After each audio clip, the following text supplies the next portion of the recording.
Prepara-te para um podcast leve, animado e com zero filtros. O meu nome é Soraya Gonçalves e este é o Diz-me Lá.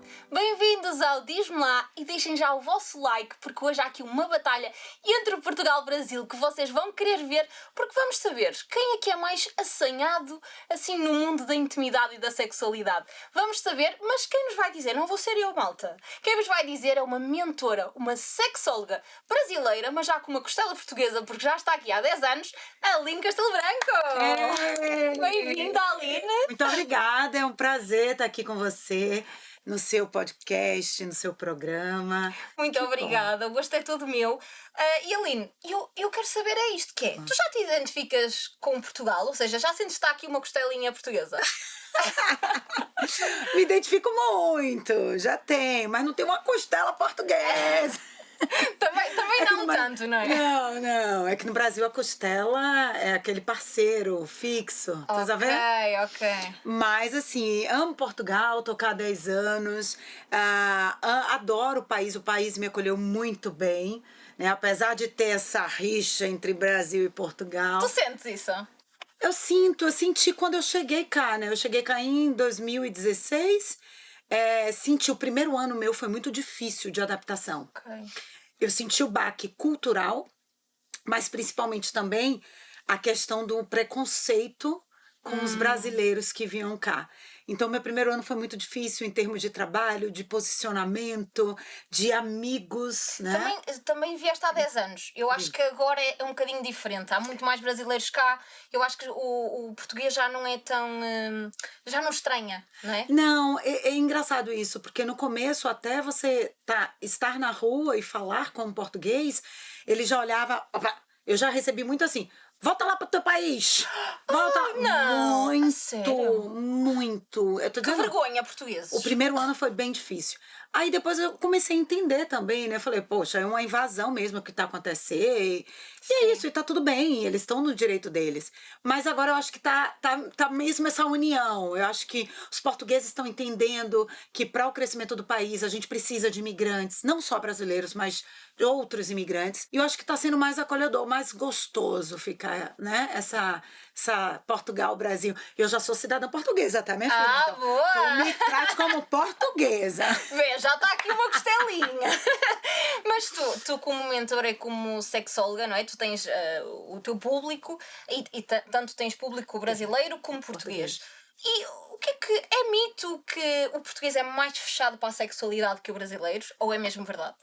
Olha, eu acho que não é um mito. Eu vou falar baseado nos meus atendimentos Claro, nos no teus, consultório e do que eu vejo de conversas com as pessoas, amigas e amigos, enfim. O português, tanto homem quanto mulher, ele é mais reservado, mais conservador. Isso não quer dizer que tenha-se vontade de se abrir, porque eu tenho muitas pacientes portuguesas que chegam para mim e sentam, nossa, Aline, eu queria isso, eu queria aquilo, mas sabe, eu tenho vergonha, então o meu parceiro não deixa, porque ainda há muito machismo aqui. Sim, Os homens portugueses são bem machistas. O índice de violência doméstica é altíssimo aqui, há uma questão muito velada, não se fala sobre isso, não tem leis sobre isso aqui. Então as mulheres acabam sendo reprimidas da repressão, você percebe? Sim, vivem oprimidas. Oprimidas, porque a gente já nasce como mulheres reprimidas sexualmente. Então você estar num país onde o machismo é muito grande, elas se calam e aquele desejo, aquela vontade de colocar tudo pra fora fica mais preso ainda. Sim, não partilham. Mas tu sentes que com as brasileiras isso é diferente? As mulheres brasileiras não têm problema em dizer o que gostam e o que querem? Olha, lá no Brasil, não. No Brasil, a gente tem essa liberdade maior porque a gente foi construindo isso. A gente é um país tropical, a gente tem sol o ano inteiro, a gente tem festa, o corpo da gente é livre, né? Há muito calor, então isso permite com que a sexualidade seja mais exposta. Não quero dizer que todas são assim. Não. Existem muitas mulheres brasileiras conservadoras. Agora, se a gente fizer um recorte, trouxer para as mulheres imigrantes brasileiras que estão cá, a gente vê outro tipo de comportamento. Por quê? Porque Não deviam trazer a cultura delas para aqui? Mas aí é que tá a questão, Soraya. Porque a brasileira aqui do passado já foi vista como garota de programa, como rouba Sim. marido das outras, tem as histórias das mulheres de Bragança. Então a gente já entra num país com um estigma muito forte. Então, o que acontece? A gente acaba se reprimindo e se fechando. Eu tenho vários casos de amigas, tá? Pra sair do consultório, de amigas solteiras que vêm pra cá, doida pra se relacionar, pra ter relacionamento e tal, e elas não conseguem namorados. Porque elas se travam, elas não podem ser a assanhadinha que era no Brasil, elas não podem dar em cima dos portugueses, porque senão os portugueses vão achar que elas são garota de programa, ou que não prestam pra eles. Então, elas começam a se reprimir. Então, o índice de mulheres brasileiras solteiras aqui está altíssimo. Mas tu achas que a mulher brasileira procura outros brasileiros aqui? Ou também gosta do homem português? Soraya, a mulher brasileira procura todo tipo de homem. Não é? Só É livre. Foi homem, minha filha. Tá difícil, o mercado tá difícil, criatura. Pra mulher solteira e pra homem solteiro também. Se você entrar no aplicativo, ontem eu tava com uma amiga minha, ela me ligou, né? Foi do telemóvel. Amiga, eu preciso desabafar com você e tal. Eu falei, o que que é? Nossa, entrei no Bubble, que eu não sei nem o que é. Eu falei, o que é isso? É tipo o Tinder. É. Eu falei, tá, porque eu só conheço o Tinder, né? O Tinder e o Rap. O Bumble é um bocadinho feminista, sabes? É que há o match, mas a mulher é que começa a conversa. Então, ela tava a me explicar. Olha, entrei nesse tal da Bubble, não sei o que. Eu olhei, só tem homem feio. Eu não aguento mais aquilo. Só parece que é um bando de carne a gente passa. Não gostei desse aplicativo. E eu rindo. Eu falei, tá, mas espera aí. Não, eu vou sair. Eu decidi que eu vou pra rua. Eu não quero mais saber dessas internets. Eu vou procurar homem na rua porque eu acho que vai ser mais fácil. Então, o que eu trago e percebo sobre isso? É que não só as mulheres brasileiras, mas as portuguesas também estão sentindo essa dificuldade de iniciar um relacionamento. Sim, eu tenho amigas minhas que usam essas aplicações. Eu sinto isso. E mesmo as conversas que tenho com rapazes dentro das aplicações, que muitas vezes dizem que querem uma relação, depois não agem como se quisessem uma relação. Não agem. Então isso torna cada vez mais difícil o relacionamento afetivo entre as pessoas. Então não é sobre brasileira ou sobre portugueses. É sobre como o ser humano hoje está querendo e pretende se relacionar futuramente. A gente, acho que depois da pandemia, piorou muito. O índice de divórcio, tanto em Portugal quanto no Brasil, aumentou profundamente. Eu fiz várias pesquisas sobre o comportamento relacional e sexual dos portugueses, tanto de homem quanto das mulheres, e a gente vê que eles têm desejo de manter uma relação séria, se relacionar, mas por trás disso tem medos, traumas, a questão psicológica. Muitos homens relatam que as próprias mulheres diminuem os homens, tanto na cama quanto fora da cama. Então imagine, você tá se relacionando com a mulher e na cama a mulher vira pra você e diz, tu mandou muito mal. Ou então, olha, o seu negocinho lá é muito pequenino.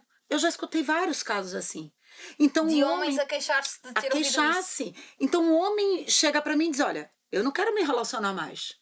Eu prefiro manter casos casuais. Ou então ter relação com a garota de programa que eu não vou ter preocupação com a mulher. Não tem aquela questão de, será que ela gostou, será que não sei o quê? Pronto. Exato. Então eu acho que para todo mundo tá cada vez mais difícil se relacionar, Soraya, tá muito. Mas tu também tens aqui um papel de ajudar estas pessoas, não é? Porque tu, como mentora e também como sexóloga, tu tens vários programas e cursos onde também tentas melhorar a autoestima e também tens uma escola para homens. Eu tenho a minha função, tanto para mulher quanto para homens, é trazer essa autoestima, fazer com que eles entendam que tem um poder interno, mas sobretudo que eles se conheçam. Porque não é sobre sexualidade, é comportamento. Então, quando uma mulher vem, Aline, eu não consegui ter prazer com meu parceiro. Ou quando o homem diz, olha, eu tenho um problema disfuncional. Tudo está relacionado ao psicológico. Claro. E nem tanto é fisiológico, é mais psicológico. É a questão que você vive o momento. Às vezes um estresse, às vezes falta de dinheiro, perder o emprego, não tá bem com a família. E tudo vai refletir dentro do seu relacionamento. Vou fazer um teste rápido. Quando você tá bem com o seu namorado, tudo flui, né? Legal. Sim, nossa, incrível. O trabalho é incrível. E aquilo vai potencializa, ganha um vigor maior. Mas se vocês dois brigam por qualquer coisa, besteira, isso vai refletir no mau dia que você vai ter no teu trabalho, na própria cama, e aí vai virando uma bola de neve. Então, quanto mais a gente sabe se relacionar bem com quem a gente escolhe para viver, e consigo mesmo, tudo vai fluir. Eu acho que falta isso entre os casais entenderem um pouco mais sobre esse processo. Porque não é sobre você. Quando você tá com alguém, é dois que são um. Exatamente. Essa é a principal questão. E temos de trabalhar os dois para algo, não é? Os dois para algo. Não é só eu, Aline, individual, Soraya, individual, não. É você e ele juntos, para que haja um crescimento, tanto na sua parte íntima, quanto na sua parte profissional, carreira, emocional. Eu costumo dizer que o relacionamento, ela parte de 3 etapas, né? A conexão emocional, que você tem que ter com a pessoa que você escolheu, a conexão afetiva, que é coração, e a conexão íntima. Se um desses pilares estiver desequilibrado, ruim, o outro também vai ser afetado. E é por isso que tu também acabas por trabalhar essa questão da autoestima, porque se nós estivermos bem connosco próprias, também trazemos o melhor para a relação, não é? Claro. E também acabas, nós falamos, e eu achei isto muito interessante, que é acabar com crenças que muitas das vezes estão a bloquear a nossa vida em muitos parâmetros, não só no sexual, não é? Porque tu também falas disso, que é muitas mulheres querem atingir algo, sei lá, na carreira, algo na vida, e não conseguem porque são bloqueadas por crenças. Isso bloqueia muitas mulheres. Bloqueia, eu sou a prova disso, né? Eu vivi um processo, quando eu terminei o meu relacionamento, o meu casamento, que eu me bloqueei para outra relação. Não porque ele fez alguma coisa ou porque nosso casamento foi ruim, não, pelo contrário, foi maravilhoso, não tinha nada para acabar, mas eu acabei implantando na minha mente, através de determinados pensamentos, que se eu entrasse em qualquer outra relação ia acontecer a mesma coisa, o fim, ou seja, ele ia me abandonar. Então, o que foi que eu coloquei para mim mesmo? Eu falei, se eu me relacionar, o homem vai me abandonar e vai virar um ciclo, um padrão. Então, eu estabeleci uma crença que não era verdade. Era verdade somente para mim, porque eu criei aquilo. Então, como é que se cria as crenças? Você tem um pensamento, o pensamento gera uma emoção, a emoção gera um comportamento, o comportamento gera uma ação. E estamos a minar os nossos comportamentos sem perceber. Sem perceber. Então, isso vale para tudo. Eu dei o meu caso de fim de casamento, mas vale para carreira, vale para você conseguir algum objetivo na tua vida. Então, se você crê naquilo que você fala, é o primeiro estágio da comunicação. É a comunicação que eu falo para mim, para depois a comunicação que eu falo para o outro. Então, se eu falo coisas boas para mim e acredito naquilo, eu vou conseguir fazer com que aquilo seja maravilhoso. É a mesma coisa. Consigas atingir aquilo que tu tanto queres, não é? É a mesma coisa de uma empresa, né? Eu faço vários treinamentos para empresas e empresários também. Então, se uma empresa ela precisa evoluir em determinadas partes, você tem que gerir uma boa comunicação e principalmente a emoção de quem está na liderança. Se você está preparado emocionalmente, o agir para você conseguir vender mais, captar clientes, atrair, fazer negócios é muito maior. Vamos fazer o parâmetro. Sim. Brasil e Portugal nesse lance, né? Eu vou pegar um quesito que é de comunicação, que eu sou da área de comunicação também, comunicação e marketing. Quando eu cheguei em Portugal, eu já venho do marketing há muito tempo, né? Então, minha vida é no digital, minha empresa é no digital. E quando eu cheguei aqui, o digital é muito fraco. Então, para você oferecer um serviço a uma empresa portuguesa do digital, eles acreditam que trabalhar o marketing ou a comunicação é algo desnecessário. Então, eu ouvia muito isso. Olha lá, eu não preciso disso, eu não preciso de comunicação e marketing. Falei, como é que você consegue que o cliente venha até você? Olha lá, vou de boca a boca. Sim, Falei, mas eu acho que essa mentalidade, que eu que também sou de comunicação e agora trabalho em publicidade, sinto isso, que eu acho que a mentalidade está a mudar. Ainda estamos anos atrás do Brasil nisso, mas está a mudar. Mas é uma questão de pensamento, de como você vê também aquela situação, como você vê até o movimento social evoluir. E você tá ali naquele mesmo parado, por quê? Porque foi dito a você que era para fazer assim. Tá vendo? Sim. Então, se alguém chega com a mentalidade diferente e diz, olha, isso aqui é melhor, se você fizer isso, você vai ganhar 3 vezes mais. Ela desacredita porque acha que é uma promessa enganosa. Então, funciona para tudo na vida. Relacionamento, empresa, negócio. Então, se eu apresentar para você, Soraya, olha, tem um negócio que você pode potencializar o seu YouTube, ganhar muito mais, fazer isso com XYZ. Você vai ficar, eu quero isso tudo, Aline, diz-me. Pois, então, porque você já tem um outro pensamento. Você já vem de uma geração diferente. Sim, eu você acho não que tem as uma gerações crença mais novas, sem ser embutida. nós já vamos buscar também conhecimento, lá está, outros países do tipo, olha, no Brasil faz assim, bora Sim. experimentar aqui. Já vemos muito isso, não é? É bem isso, é bem isso. Mas tudo é o que você falou, é mentalidade. Quando você tem essa mentalidade que é progressiva, eu costumo dizer, de você progredir, você vai deixando o seu passado para trás, né? Deixando vivências, frustrações, coisas ruins que você teve e começa a ter um outro olhar, que é o olhar mesmo do presente para frente. É como se a gente desse um passinho, né? E fosse arriscar. Eu tenho um lema para minha vida que é coragem, fé e ousadia. Eu levo isso para tudo. Então, quando eu imigrei para cá, eu trouxe a minha coragem, porque eu vim com a mão na frente e outra atrás, me despedi de um emprego de 15 anos em televisão, sendo famosa, bom emprego, ganhando muito bem. Então, eu tive que trazer minha coragem para tona. Quando eu cheguei aqui, eu tive que ter muita fé para conseguir montar os meus negócios, acreditar sem duvidar, porque eu não sabia o que ia acontecer. Eu acreditava, falando, não vou duvidar, vai dar certo. E depois eu tive que ter muita ousadia para montar minha empresa, para correr atrás, para bater na porta de televisão, para poder fazer negócio, para poder ser conhecida, enfim, conseguir clientes e conseguir me posicionar. Então, quando você tem coragem, fé e ousadia, eu acho que tudo flui. E como é que tens fé e coragem, é isso que estavas a dizer, de ter fé, acreditar, mesmo sem saber se vai dar? Eu acho que primeiro vem muito da personalidade da pessoa. Eu sou geminiana. Geminiana são duas pessoas em uma. Então eu já sou hiperativa, eu tenho um pensamento acelerado, eu gosto muito de agir, de fazer. Então isso já é um ponto forte pra mim. É óbvio que eu tenho outros pontos fracos, né? Todos temos, não é? Então eu sou uma pessoa que às vezes sou meio desorganizada, faço várias coisas ao mesmo tempo e às vezes não dá certo, começo uma coisa e não termino. Então a coragem já vem de dentro de mim. Então por isso que as pessoas olham pra mim e dizem assim, você é uma mulher empoderada. Eu acho que vem muito desse meu perfil de ser corajosa, de ir fazer sozinha ou acompanhada. Não teres medo, não tenho tens medo. Eu estimulo muito. A fé, eu desenvolvi a minha fé aqui em Portugal. Olha que interessante. Muito minha fé. Nunca foste pessoa de fé? Não, eu sempre tive uma espiritualidade muito forte. Eu sempre fui muito espiritual, passei por várias religiões e depois eu virei espiritualista. Eu sempre acreditei em Deus, eu tenho uma ligação com Deus muito forte. Só que eu não entendi o que era fé. E desde que eu me mudei para Portugal, parece que isso despertou em mim. E por o país ser um país de muita também fé, né? Ter muito isso, a gente tem Fátima e tudo. Aqui me despertou de uma maneira que a minha ligação com Deus ficou muito maior. Também então, se calhar porque precisavas disso. Precisavas de algo onde te agarrar, onde acreditar. Onde acreditar. Então isso também potencializou.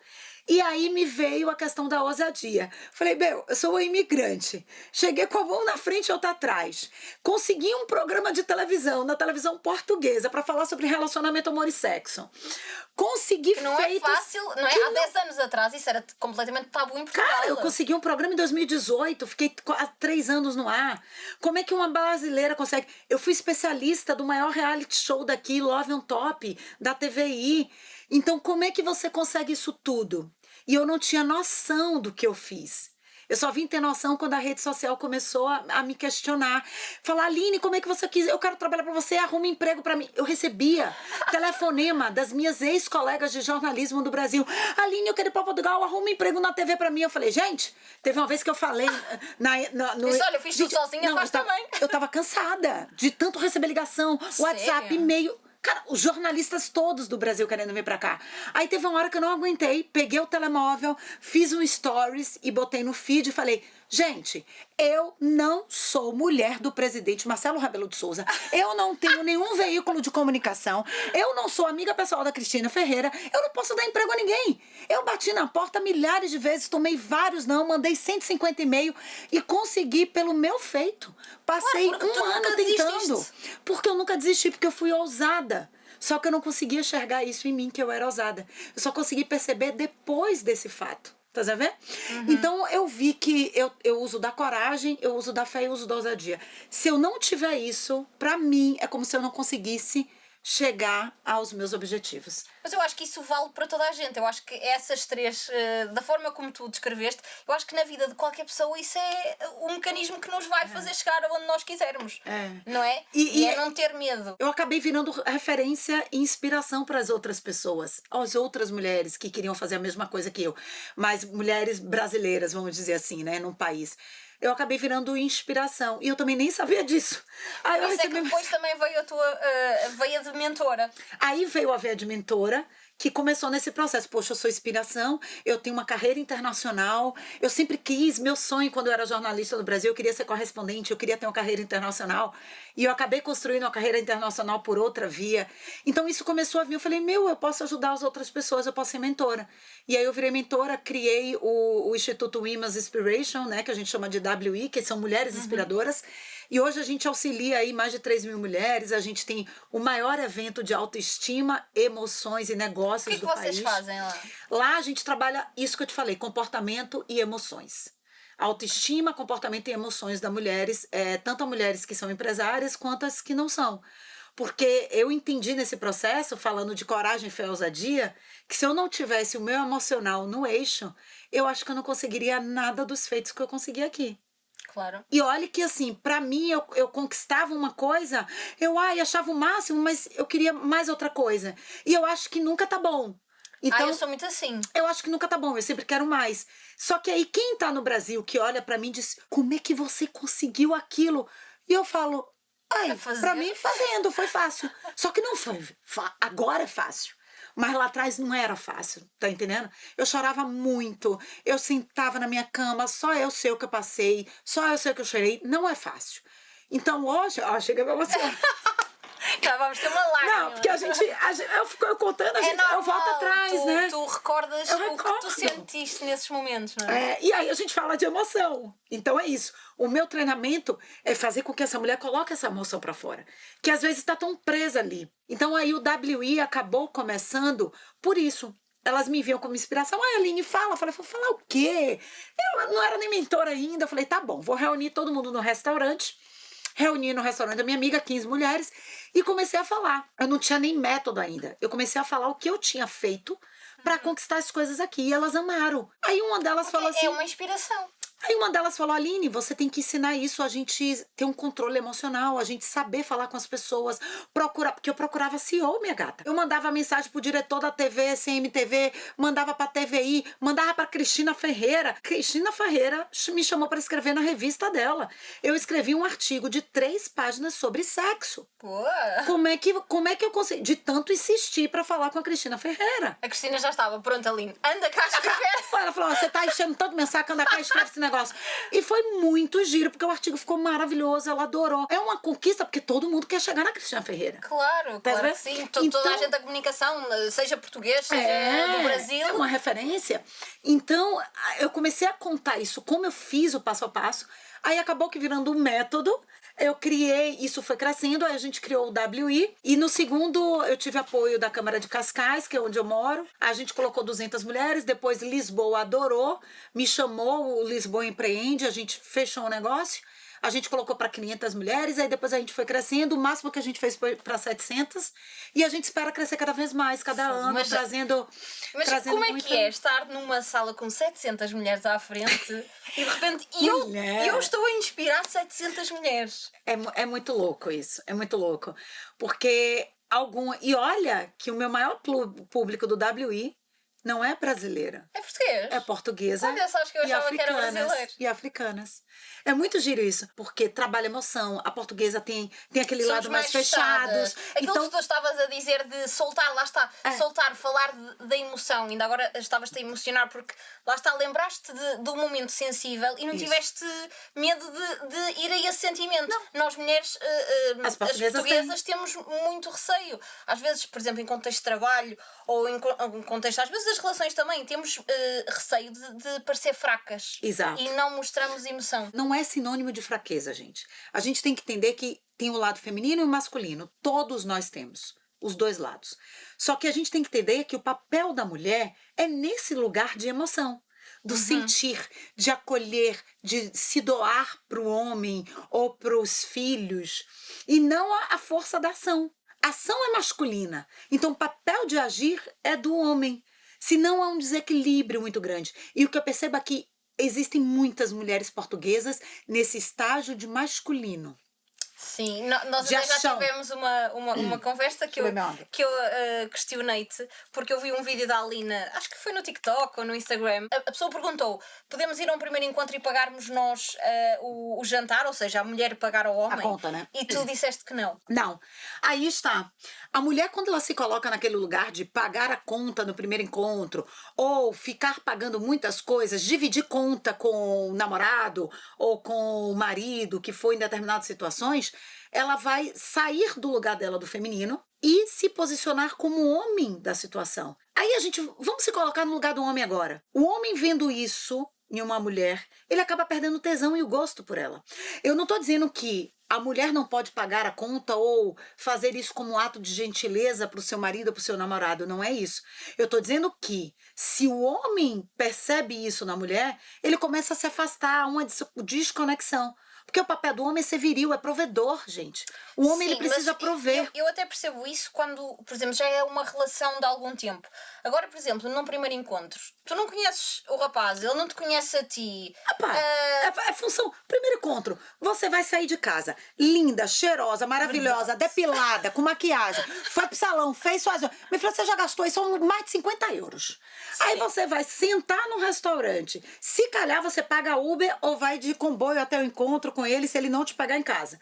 E você vai abrir a tua carteira pra pagar uma conta pra um cara que você não conhece. Imagina, me poupe. eu pagava. Não, Eu pagava. você tá errada. Pois, Você calhar tá estou. errada. Agora, uma relação que você já namora, que você é casada, partilhar para o bem do casal e para o crescimento do casal, tudo bem. Mas quando você tá no primeiro encontro, você tá demonstrando para ele, Soraya... Mas eu também quero demonstrar que não sou dependente de ninguém. Sim, mas é uma questão de gentileza. Ele sabe que você trabalha. Ele sabe que você tem o seu próprio dinheiro e que Mas você será pode pagar. que às vezes os homens também não pagam porque o homem é que tem de pagar, o homem vai ao encontro e ele é que tem... Ou seja, ele não tem uma pressão cultural? Não, assim, pode até ser uma pressão cultural, mas uma pressão cultural pelo próprio feminismo que foi instalado na sociedade. Aquele feminismo fundamentalista que tem que dizer: eu não preciso de nenhum homem pra nada, nenhum homem paga minhas Aquela contas. mulher empoderada. Porque o discurso da mulher feminista fundamentalista é esse: eu não preciso de homem nenhum, eu me viro sozinha, eu pago minhas contas e tal. Gente, que mal tem em um homem te convidar, pegar você em casa com o carro dele, te levar a um bom restaurante, fazer a cena, pagar o jantar, você vai se sentir tão querida, tão acolhida. Sim. E ele vai se sentir tão provedor que depois manter essa relação vai ser tão gosto pros dois que, se der certo, lá na frente você vai dizer: olha, amor, vamos partilhar, vamos dividir, e ele vai aceitar muito bem isso. Só que se você chegar no primeiro encontro e afrontar, porque isto é uma afronta para o homem, se você afrontar o homem e disser: não, vamos dividir a conta, eu vou pagar, eu te garanto que ele não vai te chamar para um segundo encontro, minha linda.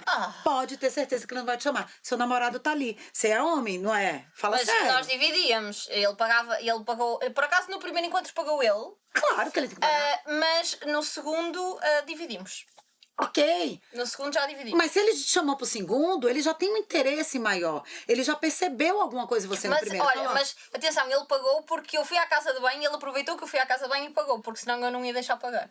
Ai, tá, mas então você é errada, rapaz. Faço mulher Eu não empoderada. Por exemplo, quando teve cá a Ágata, que tu conheces bem, Sim. ela também falou disso e até tivemos esta conversa sobre providenciar ou não, porque ela, o discurso dela é: eu não preciso de homem que me pague nada, eu não preciso de homem que me pague o jantar, que me leve aqui ou acolá. E eu também disse isso, que é: apesar de eu também ter esta veia um bocadinho independente e também gostar de providenciar as coisas para mim própria, eu sei que os homens têm gosto em fazê-lo. Eu até lhe disse isso: um dia, quando tiveres um namorado ou um marido, provavelmente ele vai querer dar estas coisas, assim como o teu pai também te dá. Sim. A ti e à tua mãe. Ou seja, porque é um bocado o papel cultural deles, não é? Homem nasceu para prover, para dar segurança à mulher. Mulher nasceu para cuidar e acolher. Cuidar dos filhos e cuidar do marido. Esse é o papel que está intrínseco nos dois gêneros, mas não masculino e mudou feminino. agora com as novas gerações? Não, o que mudou é a sociedade querendo impor X, Y, Z. Que diz: tem que ser assim para mulher, tem que ser assim para homem. Mas o que é real é exatamente isso que eu falei. Mulher é afetiva, é amor, carinho, é felicidade. O homem não, é prover segurança. Imagina se o homem chegar em casa, ver uma mulher toda, sabe, desarrumada, chateada, emburrada, com a cara feia, só reclamando, só falando. O cara vai desistir, ele não vai ter prazer nenhum em querer fazer algo pra ela. Agora, na outra versão, se ele chegar em casa e tá uma mulher feliz, bonita, ajeitada, arranjada, sabe, tudo, ou amor, der amor pra ele, carinho pra ele vai estar sempre querendo fazer mais e mais. Porque vamos voltar pro tempo da caverna. Sim. Como era o tempo da caverna? O homem saía para Pra caçar. procurar comida, caçar. A mulher ficava dentro da caverna, cuidando da prole, dos filhos e se cuidando. Quando ele chegava, ele era recebido com a maior alegria, amor. Sim, E a mamãe mas esperava. hoje em dia nem Entendeu? sequer há capacidade económica de continuar com essa mentalidade. Ou seja, os dois têm de sair para trabalhar e os dois têm de trazer dinheiro para casa, Sim, não é? mas eu não estou falando sobre isso. Os dois trazem dinheiro para casa. Eu estou falando sobre a energia que você põe para você nesse contexto. Ok, Então, dentro de casa. dentro de casa você tem que ser a mulher, a feminina, a carinhosa, a cuidadora. Fora de casa você vai matar um leão por dia para conseguir seu dinheiro. E seu marido ou seu namorado não precisa saber disso. Ok? Mas dentro de casa, você é a mulher que não vai trocar lâmpada. Você é a mulher que vai fazer um bom jantar para ele. Você é a mulher que vai acolher, abraçar, assistir um bom filme, perguntar do que ele quer, se cuidar, tá sempre bonita, cheirosa. Porque é isso que ele quer quando chegar em casa. Agora, quando você sair, você vai matar 2, 20, 30 leões para conseguir o seu dinheiro e sua independência. Sendo que a forma de ação é masculina. Só que masculina da porta para fora, não da porta para dentro. Porque senão seu casamento vai ruir, seu relacionamento vai acabar. Ok. Lição aprendida e olha, já tens aqui um fã. Mas tu sentes que muita gente procura por isto? Muita. E eu vou te dizer, quando eu faço terapia de casal, o maior problema, Soraya, é esse. Quando eu tô com um casal na minha frente para discutir, começar a investigar qual é o problema, aí o homem fala: ai, Aline, ela tá muito masculina, ela quer mandar na casa toda. Aí a mulher diz assim: ah, ele não faz nada, tá muito afeminado, só quer ficar sentado no sofá e não tem poder de agir. Eu falei: ah, então já sei o que tá acontecendo aqui. É isso, é energia energia. trocadas. Mas tu sentes isso no público português ou brasileiro igual? Igual? Nos dois, igual. O português, ele aparenta mais, assim, porque o português, ele tem um pouco do machismo, então ele ainda tem aquela coisa de querer prover mais do que o brasileiro. Brasileiro não, o brasileiro é meu solto, porra logo, tá bom, deixa a mulher pagar aí mesmo e tal. O português não. Não liga Como ele é tanto. ainda mais conservador, como ele é ainda mais machista, a gente não percebe isso, né? Ou seja, ele ainda fica no centro da energia masculina. Mas as portuguesas, o que eu tenho visto depois da pandemia pra cá, é que cada vez mais a energia masculina da portuguesa vai subindo, subindo, subindo. Aí, como a gente diz no Brasil, é mais macho do que muito homem, né? Mais Sim. macho do que muito homem. Você quer ser mais macho do que muito homem, minha filha, aí o homem não vai te querer. Então tem que ter esse olhar interno para que haja um equilíbrio na sua energia. Por isso que eu disse, ação da porta para fora. Da porta para dentro, mulherzinha, menininha. Seja menininha. É o que eu digo para minhas meninas. Seja menininha, gente. Não tem nada melhor do Sim, que mostrar que precisa mostrar dele. que precisa dele, né? Acolher, ser carinhosa, se vestir como uma mulher feminina. Sim, né? arranjar-se. E eu Arranjar-se. acho que isso também é uma coisa que às vezes nas relações longas se perde. Que é haver o tempo para os dois e os dois se dedicarem a parecer bonitos. Ou seja, marcar um jantar ou uma coisa por semana e irem bonitos. Bonitos. Bonitos um para o outro. Não é bonito para ir trabalhar ou bonito, não é? Eu tenho uma dica para dar aqui. Eu tenho o dia do casal, né? Eu sempre oriento aos meus pacientes, alunas, enfim, faça o dia do casal. O que é isso? Você seleciona um dia na semana, pode ser qualquer dia, quinta, sexta, enfim, e dá um nome para aquilo. O meu dia do casal era a Quinta da Felicidade. Então, o que acontecia na Quinta da Felicidade? Por quê? Porque os dois iam ser felizes. A gente sempre fazia alguma coisa diferente. Então, eu programar, uma semana era minha, que eu tinha que programar uma coisa, na semana seguinte era ele que tinha que programar uma coisa. Então, às vezes, e tinha que ser, e não era só sair pra jantar não, tá? Sair pra jantar é coisa normal. Sim. A gente tinha que fazer coisas diferentes, Sim, que nunca foi jogos, feito no casal. coisas assim. Jogo, a gente saía, por exemplo, teve um dia que eu fiz um jantar à luz de vela na lua. Então eu morava, eu morava ali em São Pedro do Estoril, na beira da praia, então era só a gente descer e atravessar e tava na praia. E aí teve um dia de lua cheia, ele não sabia, era a Quinta da Felicidade. Aí eu peguei e falei, vamos ali e tal. Não disse o que era. Vamos caminhar na praia. Aí quando eu cheguei, caminhar na praia, tava tudo ajeitadinho, montadinho, porque era noite, não tinha ninguém, ninguém ia pegar. Tipo tava um piquenique. Um piquenique na Ai, que praia, gira. sentamos olhando a lua. E foi giro, criou uma conexão emocional entre a gente, reativou a paixão, o amor. E aí pronto, e ficou legal. Quando a gente subiu, namoramos, dei uma namoradinha boa.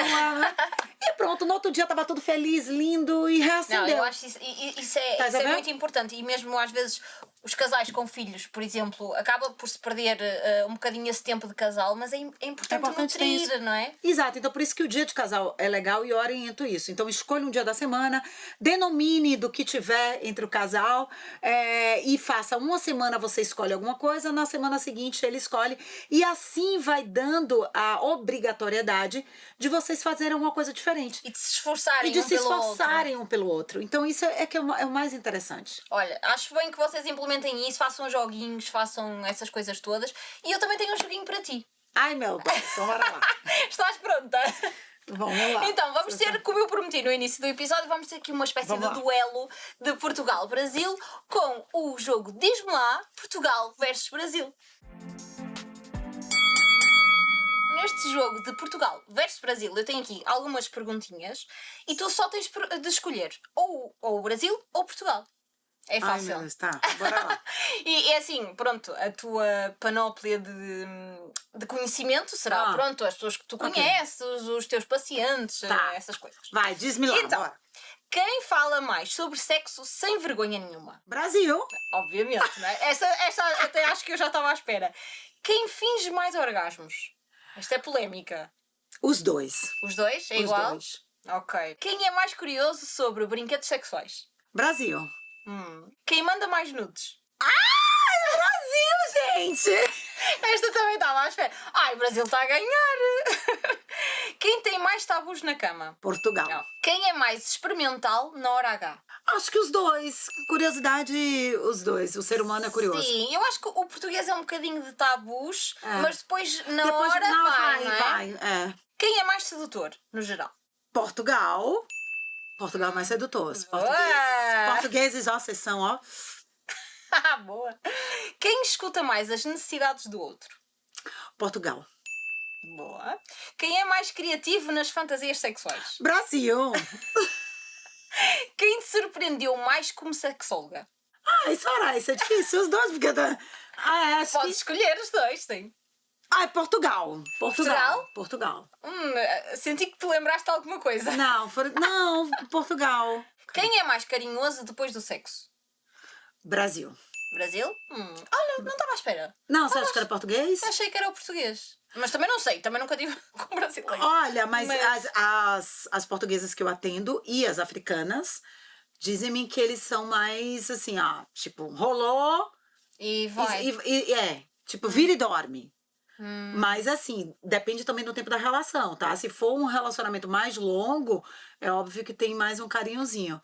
Mas assim, os portugueses são mais frios. Sim, e também depende da questão da idade, não é? Pronto, da idade não é? também. Porque acho que culturalmente aqui em Portugal, como as pessoas são mais fechadas, os relacionamentos mais antigos, havia muita frieza, não é? Na relação. E quem precisa urgentemente de uma aula tua sobre prazer? Portugal! Que vai haver em breve. E que vai ter, viu? Tanto para mulheres quanto para homens. E é quando? Diz lá as pessoas. A gente já tem. A gente vai fazer um lançamento agora, final de abril, início de maio, onde a gente vai liberar cursos online para os portugueses, para a parte dos homens e para a parte das mulheres também. Então, prepara lá, viu? Vocês vão aprender tudo. Depois não venham dizer, eu não sei do que é que ela gosta, eu não sei o que é que posso pá. fazer. Oh, Tem que já não aprender. tem desculpa, agora vão A aprender. como dá prazer a mulher e a como dá prazer o homem daquele jeito, tá? Olha, assim, neste jogo o Brasil ganhou em tudo. Ganhou, o Brasil ganhou, foi? Não, ganhou em Acho tudo que que era mais sexual, o Brasil ganhou. E assim, portugueses, vocês estão à espera do quê? Assim, eu fico triste, estou aqui a representar o meu país e aqui estes homens precisam de aprender, precisam de fazer esta aula. Agora eu que vou fazer uma perguntinha pra ela rápida. Então, Olha lá, é assanhadinha na cama? acho que podia ser mais. É? Não sou muito. Mas a tua cara, a cara dela é mega. O Rogério, Imagina, olha se calhar não sou eu a melhor pessoa para responder. só, tá ali, ó, mas não vou perguntar isso. Deixa para o próximo episódio. sem falar. E também vais ter uma palestra como mentora cá em Portugal, não é? Em setembro. Sim, setembro. O WI, a gente vai fazer o Women's Inspiration em setembro, onde a gente traz palestrantes portuguesas, brasileiras, e é trabalhar a autoestima e as emoções das mulheres, tá? Muito bem, portanto, vamos acabar com as crenças todas. Exato. Vamos. E como é que as pessoas se podem inscrever? É depois tu partilhas Não, nas vai tuas lá, redes, não é? vai lá no Instagram Qual é o teu mesmo, Instagram? @Aline Castelo, que a gente fala tudo lá. Muito bem, então é para seguir a Aline, mas também, malta, é para deixar o gosto e subscrever aqui o Diz-me Lá, porque assim, eu acho que os portugueses vão ficar tristes com este resultado, não é? Mas é preciso trabalhar nisso. Mas espero que tenham gostado deste episódio. Já sabem que nós estamos aqui no Sound for Studio, que este estúdio incrível. Olha, quando quiseres o teu Sim, podcast sim, sobre eu sexualidade, olha, Mas pode legal. ser aqui. Pode ser Vamos, aqui. Aqui vamos sim, tá o Sound ótimo, for né? Studio faz muitas coisas. Também vou deixar aqui a página deles para vocês seguirem e também os questionarem sobre aquilo que quiserem. E nós voltamos para a semana. Até para a semana! Tchau.